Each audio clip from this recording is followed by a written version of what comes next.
Well, howdy and welcome back to the Bender Bunker. You know, I was doing a little pre-spring cleaning here in the bunker and I came across a couple of nickels I'd forgotten about that I thought I'd share with you. Now, in this case, we're not talking about U.S. currency. We're talking about a couple of guitar licks in the style of the late, great Roy Nichols, who was most famously probably the most influential guitar player of all Merle Haggard ever had. If you've heard any of the classic Haggard recordings, you're probably familiar with the work of Roy Nichols. One of my favorite twang players, and influential on me, comes out my playing when I least expect it. And when I came up with these couple of Bender licks, they're not actual Roy Nichols licks from any songs that they did, but they are so close to his style, there was really nothing else I could call them. So here are two Roy Nichols licks, the double nickel as we call it, and you can decide if you might want to go ahead and grab these. The first one's in D, and it sounds like this.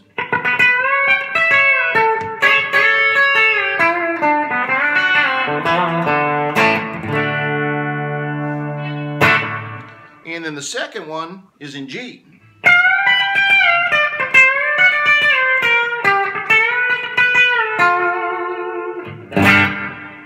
So, if you'd like to pick up a couple of nickels for free, all it's going to cost you is time.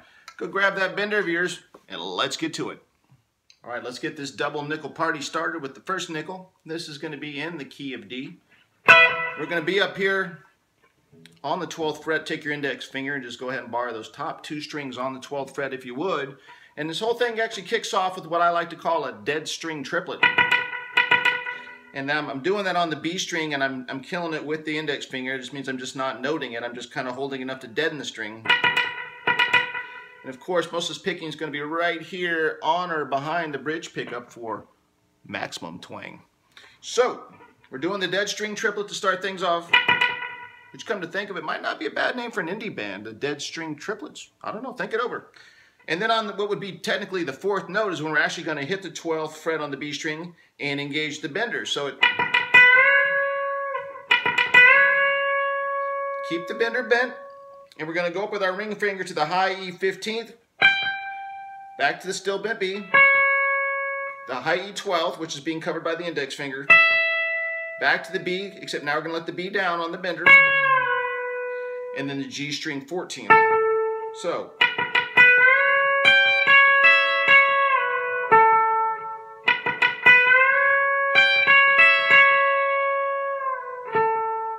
now up to speed it sounds like this.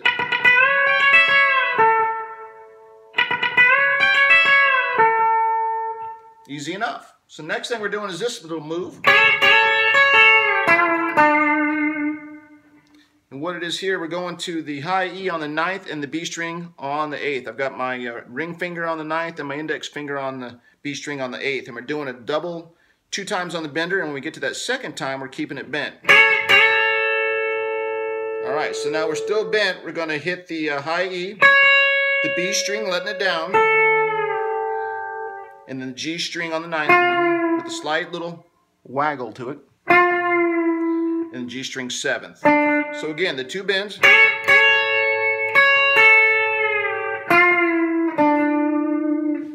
Okay, so from the top, on the slow side,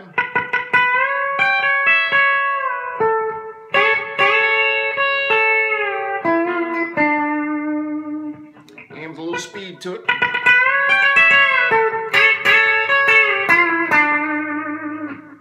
Okay, and to finish the first nickel party off, we're going to go down here to the bottom.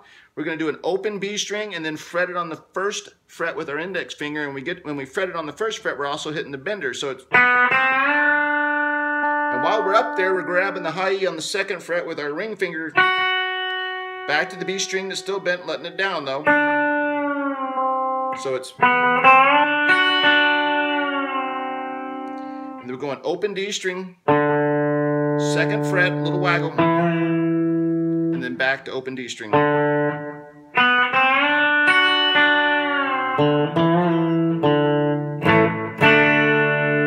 So, put the 3 pieces together.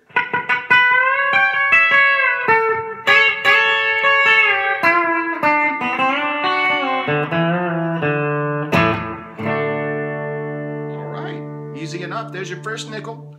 Stand by. I'm going to go grab the second one. We'll get right to it. All right, let's get into the second nickel and finish up with a full dime of twang, if you will. For this, we're going all the way uptown on our B string to the 18th fret with our middle finger, and then the high E on the 19th fret with our ring finger. And we're starting on the B string on the 18th, going straight into the bender.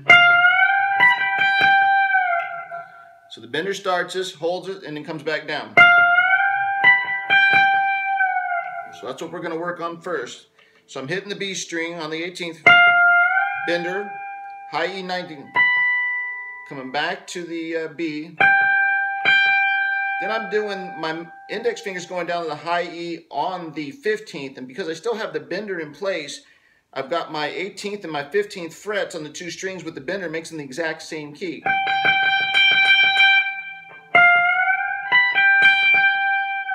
And then coming back down to it. So our goal here is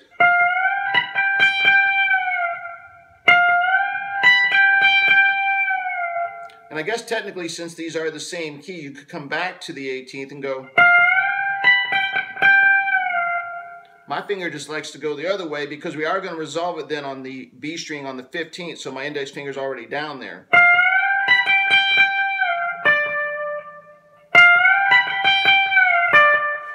Now, a lot of this is the pick hand being really staccato, so you got to kind of listen for that. That's really what's going to make this thing stand out.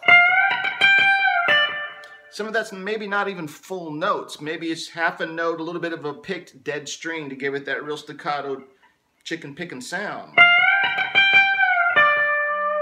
All right, so now we're going to take that shape and that same mentality. Again, the bender was going up once and then it was coming down. That's all the bender was doing. We're coming down here now.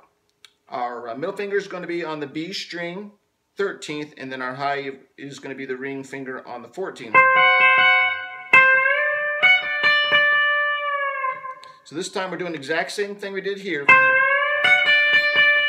My index finger's now on the high E on the 10th as well. Let the B down. That's going to be the B string on the 11th. And then we finish up G string 12.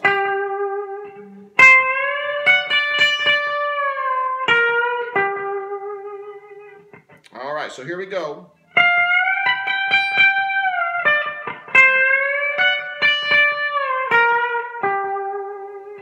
All right, so real staccato and a little bit faster.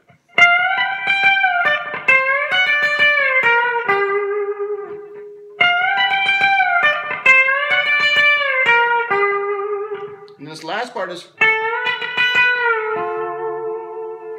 so what that is, I've got my ring finger on the B string 10th, and my index finger's resting up here on the high E on the 7th. So I'm hitting the bender, bender back down.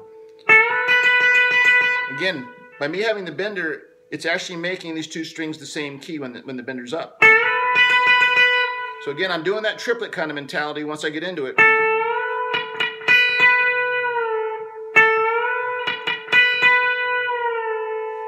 And then I'm ending up with my middle finger on the G string 10th to match what I'm doing with the B string. So you have these two together now.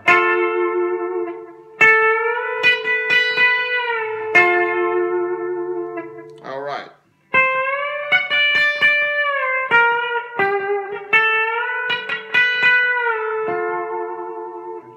All right, so from the top.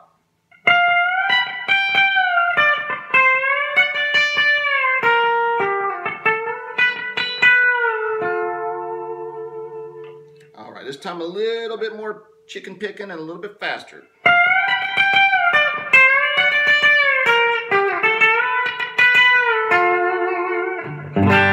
Again, we are in G. So, here's our two nickels again to finish this lesson off.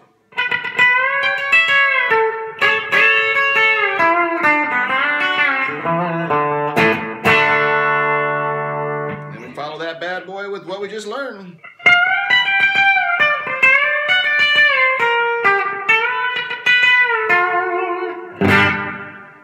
Well, if those two don't want to make you buck a ticket immediately on the bus to Bakersfield, I don't know what will.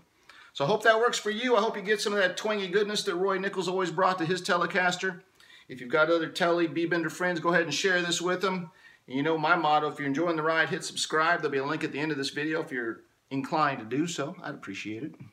And as always, this part never changes, of course, around these parts. It is never too late to go on a bender.